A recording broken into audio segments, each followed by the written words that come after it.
Welcome, More Than a Few Words. This is your host, Lorraine Ball, for another marketing conversation. And today we're going to talk about creating custom GPTs, the kind of tools you can use to take your AI conversations and AI results to the next level. To have this conversation, I'm so excited to have Len Ward with me. He's a former Wall Street institutional equities professional, an agency builder, and now managing partner of Comexis, an AI consulting firm. And he's going to share what he's learned in his AI journey. Len, welcome to the show. Thanks for having me, Lorraine. It's great to be here. I am so excited to have you with us. Uh, so tell me, I'm sitting on the sidelines. Well, I'm not really.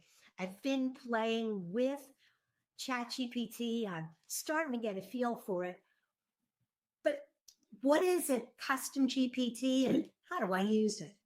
So, a custom GPT is a platform you build within ChatGPT that really kind of focuses on, say, one topic at a time, or some sort of project that you're working on. You're kind of enclosing its education to something you're trying to accomplish. So you can train it on your certain business processes. You could train it to be like a co-marketer with you. You could train it to be a public relations director for you.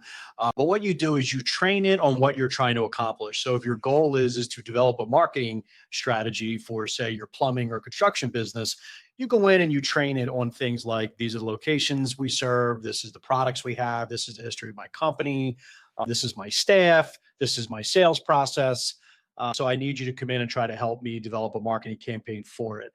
So basically, what you're doing is you're almost training an employee, a virtual employee. So custom GPTs are the beginning of what you're going to see as things you'll be working with that, you can call it employee for lack of a better term, but you're going to be working with two or three of them in the very near future if you're not already. And that's what's going to be handling tasks for you internally. Absolutely. And I can see some real applications for agencies where they create a custom chat GPT for here's how we onboard a client. Here's how we get started. And so you begin to get that standardization running on autopilot where you're like, you always use, here are the things I need to know about this industry. Here, I've just gotten a client in this industry or this industry. And when you're creating these custom chat GPTs, are there things that you should keep in mind, things that you should avoid as you're putting them together? I think the main thing is you have to understand that they're going to make mistakes. The data that they produce to you, you still need to verify. You got to make sure that it's accurate. Don't walk in blindly with their recommendations and say, hey, we're going to do this. Some people do, and that's a mistake. We're not at the stage where AI is going to literally overtake everything that humans are doing. I still think no matter how far along AI gets, you still are going to need a set of human eyeballs to say, okay, we're going to let this go or let that go. Meaning approve something. So I would be careful in putting if you're going to build a custom GPT, let's say you're going to build one for client relationships, I'd be very careful about putting any type of personal information in there. I would not put any type of financial documents. If you are going to do financial documents, strip out the name of what you're going to put in there and just kind of create like a little code for yourself to say, okay, letter line one is, Joe Jones and so forth. I'm sure people understand what I'm talking about. So just be careful of the information you're uploading into it. But I think the most important thing with custom GPTs is you can go into the back end in your settings and you can actually toggle on and off whether ChatGPT can train on your data. When you're building custom GPTs, always make sure it's not training on your data because they take that data to make it more intelligent for other users, and you don't want that. Absolutely. And if you've worked really hard to develop a good onboarding process, the last thing you want to know is that 5 year competitors Yes. essentially are using the same process and you've worked really hard to create that. I do think that, well, I absolutely agree with you that the human side of ChatGPT is always going to be there. One of the things I noticed was I had it read some of my articles and develop a voice for me. Mhm. And then I started playing with customization and having it write for me.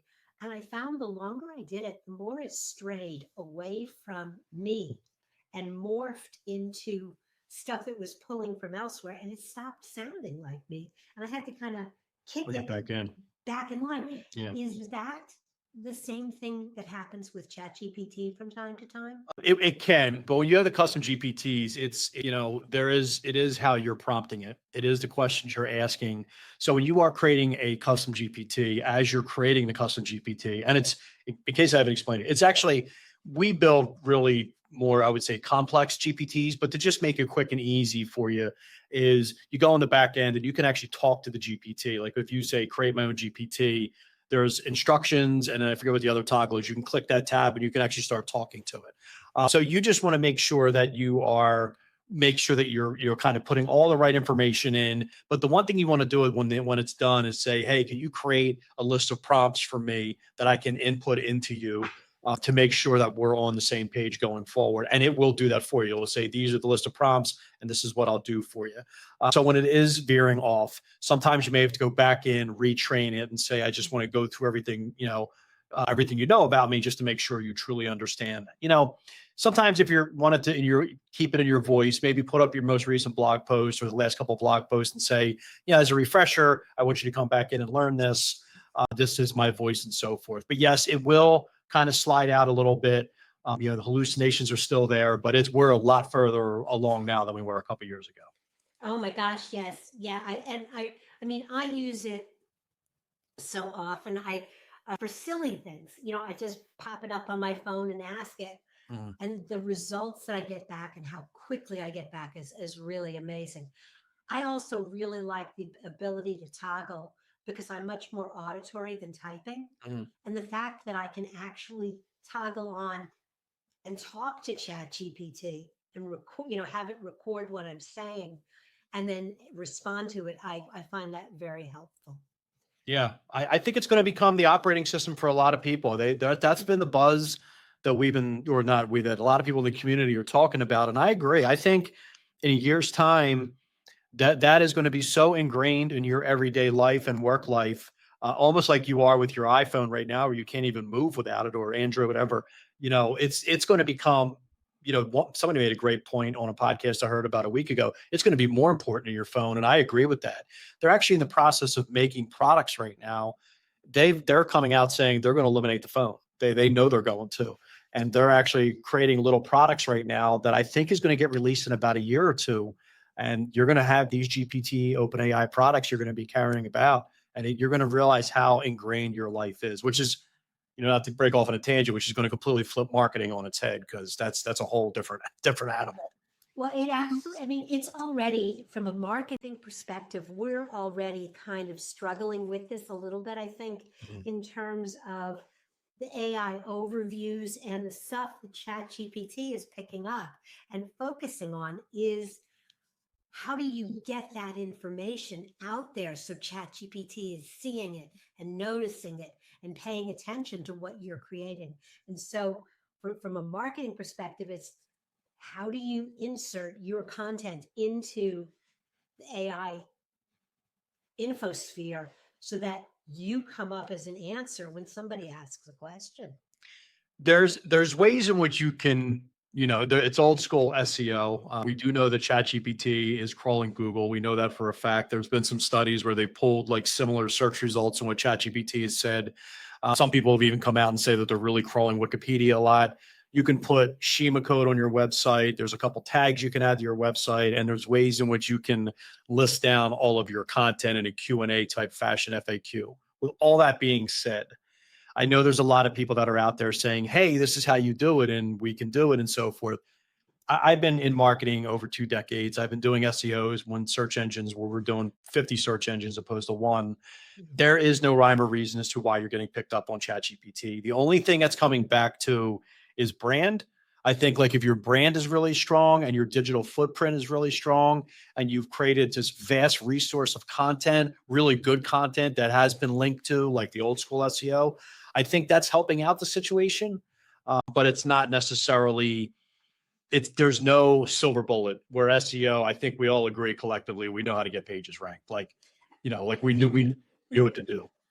honestly, people have been saying that for years, Mhm. that they have the answer, and nobody really has the answer. It's all a crapshoot. On any given day, you're going to have something. Well, it's funny when you say about SEO, and it's almost like you have to look at this in open AI in the LLM world, large language models, ChatGPT, and so forth. What people don't realize is for years, everybody said I'm optimizing for an algorithm. Well, the Mhm. Google's had the joke on you because mostly everybody at this stage has their own unique algorithm. They look at what you're looking at. They're paying attention to the website you're going on, and they're starting to show results based upon what they think is best for you, not best for you as like a huge bundle of audience. No, you, especially how many people are signed into Gmail or their Google account, which is a lot. And that's the thing when you have an SEO person coming in and saying, hey, we can do this and do that. Okay, to a point. But the reality of it is that once you understand that the algorithms are now trained for you and that ChatGPT is picking up where Google's going to be leaving off and doing the same thing. They're going to give you answers based upon what they think is going to solve your problem. And they're going to look at you first before they go say, okay, we think this information is what you need to look at. They're going to say, okay, what does Lorraine need to get her to the finish line? We'll go in and try to find that for her. So it's a very, very different world we're moving into. But I get frustrated when I read online SEO people and so forth saying this is, and they're putting out all the work right now. This is what you have to do. It's stop. Nobody knows. Um, God, this is going to make me sound so old. 20 years ago, Mhm. when SEO was really just very early stages, right?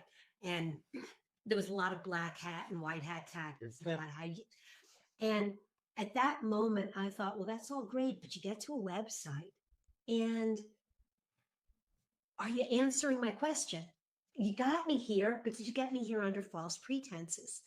And so I really worked with my clients on content because at the end of the day, if you answered the questions, people were going to be happy. And so that's always been my approach. And when Google changed kind of how they were looking at content and where they were giving you more benefit for that. And I think we're cycling back around that. All of this is great. But if when somebody comes to your website, if you don't answer their damn question,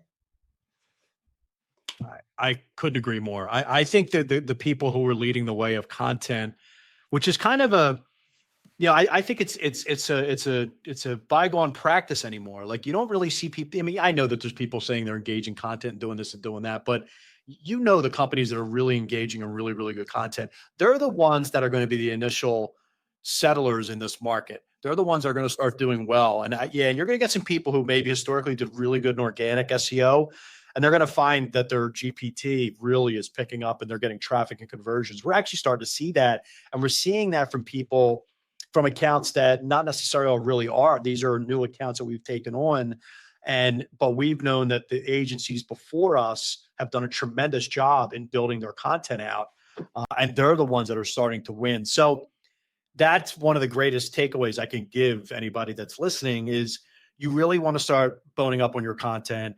You want to start creating content. You want to start storing it in a Dropbox room, in a Google Drive room, or have all the content you had even on your website, and make sure you have a repository where these AI bots can go in, they can plug in, and they can extract your content. Content's going to be paramount.